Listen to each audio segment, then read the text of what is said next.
Okay, I'll go over this later, but right now let's do a little bit of subdivision, all right? So right now, if I make a cube and I'm going to scale it up a little bit,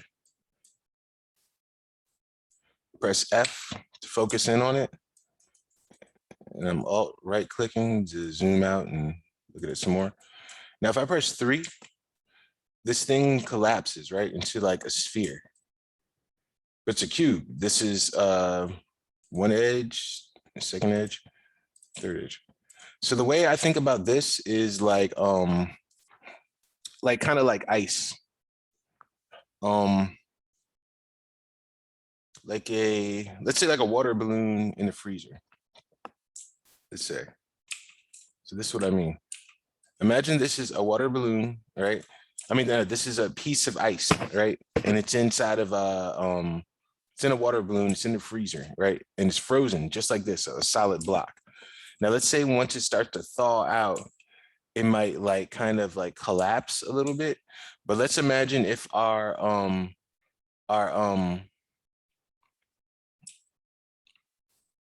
balloon had like kind of like a metal or some let me think, like a hanger material, a wire or something, let's just say, like holding its shape, right?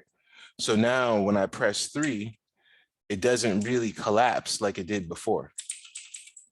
So let me go to this one. Yeah, it's gonna totally sound crazy until you start doing it some more. But it's the best way I know to explain it. So this one, if I get these edge loops, if I press 3, it collapses. I press 3 on this one, you see it really collapses, but doesn't collapse as much because it has these wires on it. So just imagine it's melting, but these wires kind of are like, all right, well, it's melting and it's melted in here, but it's not it's not gonna completely give its entire shape up, right? So, and how I'm doing this is I'm pressing 3. So there's 1, which is the normal mode. There's 2, which shows you, I mean, this is normal. Let's just call it hard or faceted. It's a technical term. So hard or faceted. 2 shows the soft and the hard at the same time. And 3 just shows the soft, right? So this is 3, 2, 1, right? So let's look at it in 2 mode, just so it makes a little bit more sense. If I go grab an edge, I'll double click on this edge, loop, shift right click, and I'll delete this. And I'll delete it. So we can see what happens if you delete it. It looks, you know, without the edge loops, it looks like that. But if I take this edge loop, and I'm pressing W to move it, wherever I move it to, the edge holds true to its like form better when there's an edge loop there. So I guess when you're going to soften something up, the more edge loops, the more true to its form it seems.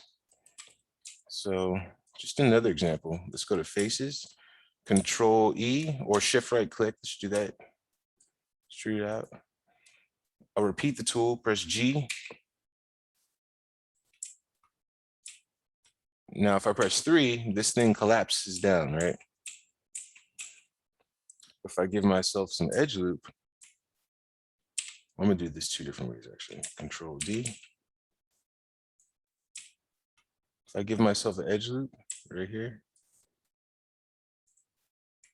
and press 3, hold the shape a little bit more. If I put it on this side, let's press 3. This side holds the shape a little more. No, I put it another one here. So you can see these edge loops being here, let it hold the shape more than without the edge loops. So if you want to make something soft, like sofa-like, just keep that in mind. So there's this, looks like that. And then sometimes a quick way to do it is just take all the edges. It depends on the shape, and we can shift right click and go to bevel edges, segments. Remember, 2 or more, The fraction is the distance. Kind of looks like this a little bit, right? And so if I go like this, press Q to quit, press 3, like this. So that's how we would make softer shapes. Okay. This, and just wanted to show you all that. And then there's bridge. So, oh, this is one of the reasons I wanted to show you. So right here, if I press 3 on the cylinder, it's collapsing and it's giving us this, right? Looks kind of weird. But if I go to edge, double click on this edge and do a shift right click, bevel, see I'm getting this, because remember bevel adds another edge. So now I just added this edge. Now if I press 3, we can see how this part of it holds and that part collapses. Let me press F, focus in.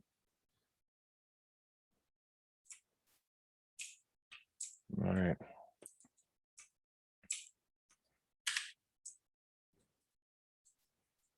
All right, let's go to our other tool, which is the bridge. So go right here, this. Now let's make ourselves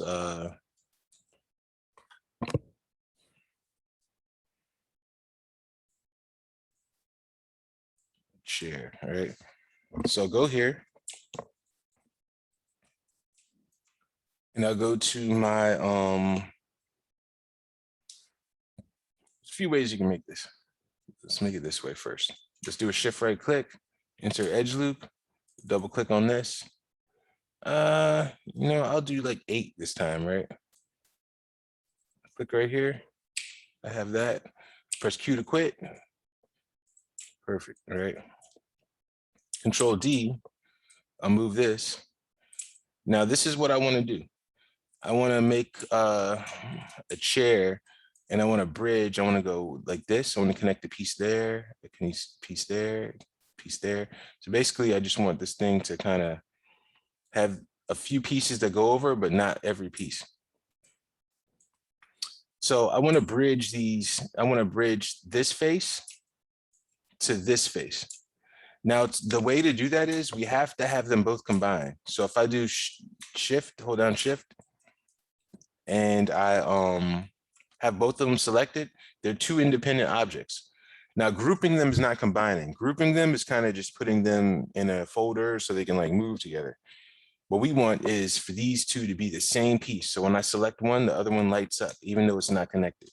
Now to do that, we have to do shift, right click, combine. Now what it did is, this is the old cube, this is the new one, this is the old 2 cubes, and then this is the new one that is made. So if I click on this, it moves. Click on this one, not one of them highlights. And look, the centroid of these 2, which is the center point of all the objects, is right in the middle. So it's perfect, right? Now let's learn this new tool called bridge. If I go to face, and I click on this face right here, hold down shift, click on this face, shift right click, and we go to bridge faces. It's bridge, right? Now with this, Professor, yes. I have a question, and I just realized this. Mhm. So I'm the one that had trouble with downloading Maya. So I have like like an older version. Um, one, how do you happen to know where the older, like on the older version, where the outliner is? Oh, if you need the outliner, there's 2 places. It's either right here and it's collapsed and you just have to click it and it'll open up. And if it's not Mhm. there, then you go to this right here up top where it says Maya Classic. There's Maya Standard. Oh no, that's not it. It's not expert probably. So look, let's say if it's like this and then you don't have this. So Mhm. so your screen might look like this. You have no outliner, right? Yeah. So then you just go to there. You go to Windows, and you go to outliner, and it's either gonna pop up here on the side or it'll be floating, right? Now, if it's floating, all you have to do is this. Take it, you move it over to the side, and it should be like a little blue line that lights up when your mouse like gets in an area where it can be placed. I don't know. Okay. Do you see it on my screen? Like there's a blue line? It's paused right now, but it might just be moving slowly. Oh, But I understand what you're saying. Kind of, it's like with tabs. It's like, yeah. Yeah, exactly, exactly. And then when you put it in and then it's there, you can just like collapse it if you need to. okay, yeah, But great. it's right Thank you. here, Windows and outliner. Okay, got No, it. Thank you. no problem. Great question. If you haven't figured it out, I love questions. All right, so yeah, we have this right here. I bridge it over. Let's do another bridge. Go to face, click on this, shift, click, and shift right click, and we can go to bridge faces. All right. Now let's try this. If I do shift, shift, shift, shift, shift, shift. So I have those selected. Now if I press G, oh no, it didn't do it.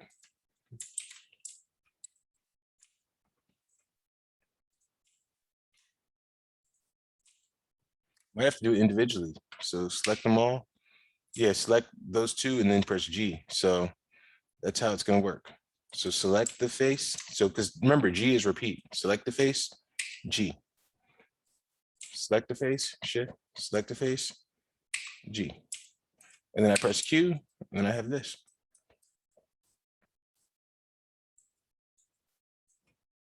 Now if I want to, I can select here, select this one, this one. So I just selected all the faces, and let me delete, or what is this? This one is a polyplane. So two things I can do, right? I can hide this or I can delete it. So deleting it, I just select it, I press delete, press Control Z to bring it back, or I can press H to hide it. And if you look at it right here, it's kind of ghosted out. It's faint to show that it's been hidden. I want to bring it back, press H again. So showing you that, right? Anyway, so what I want to do is I'll take these faces right here, shift, shift, shift. I want to extrude, shift right click, or I'll do Control E. I'll do Control E. Pull them down. I have this.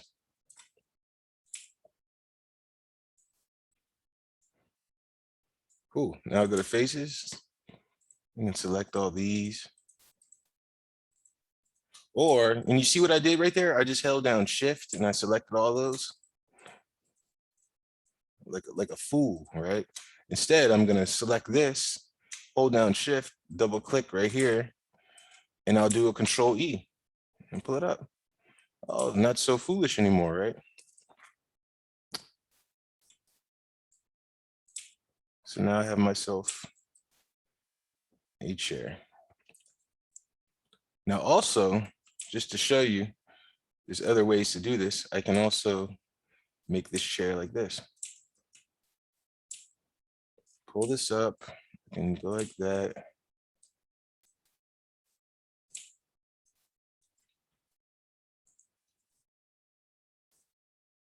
I can make all these divisions right here.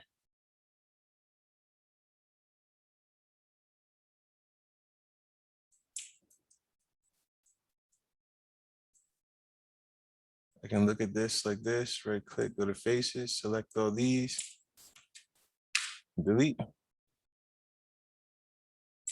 Well, actually, I should do this. Click on this one face, shift, double click, get the rest of this. Oh, you know what? Sorry, I'll just do it like this. I'll just get this knife tool. This is the easiest way. Cut it right here, cut it right here. Now I can go spacebar and put in this four-way view and select all these faces right here. And then I can delete them. And I can select this face, hold down shift, and I'm selecting all these faces. And I can delete these. All right. I think I did one extra one, so I'll just delete this. Now I can do a Control E or Shift right click extrude. Let's just do a Control E for extrude. Let's just get that one to be what we do. And I'll move it out like this. So I could do it that way, or I could do it this way. See what I'm saying? And then after that, I can grab this face, shift this face, this face, this face, Control E. I can drag it down.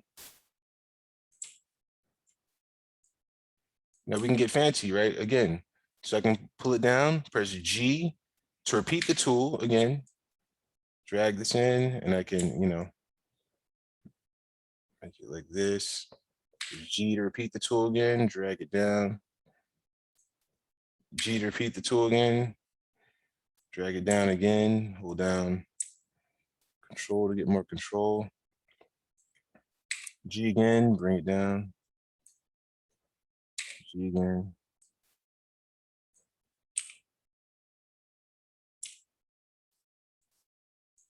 See, the tool's already activated. So if I start moving it like this, it's gonna mess it up. But while it's in that menu, it'll work on each of them individually.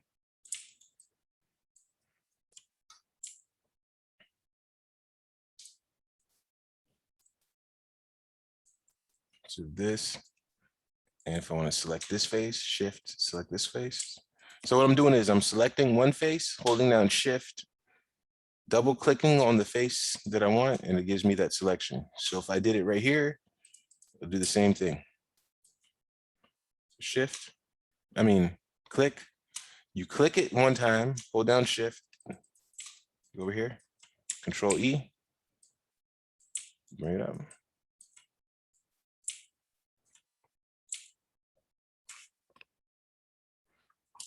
And that's that. And then, if we want to use our other tools like Control Edge Loop, go here and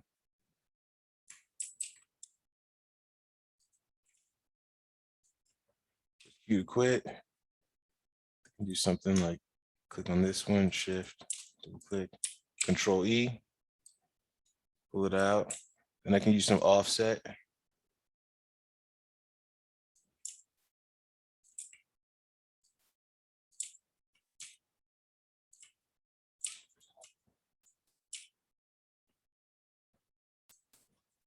We're going to use reference. So your chairs are going to look like something, not like weird like this. Yeah. These are like the basic modeling tools that you're going to use. Cutting, extruding, beveling, bridging, and subdividing. And this isn't really nice looking right now. I just pressed 3 on this, but just give you an example of what subdivision can do. You want to like clean this up a lot more before using anything like this, or at least subdividing. So we're just going to keep it like this for now. Yep, these are the basic modeling tools.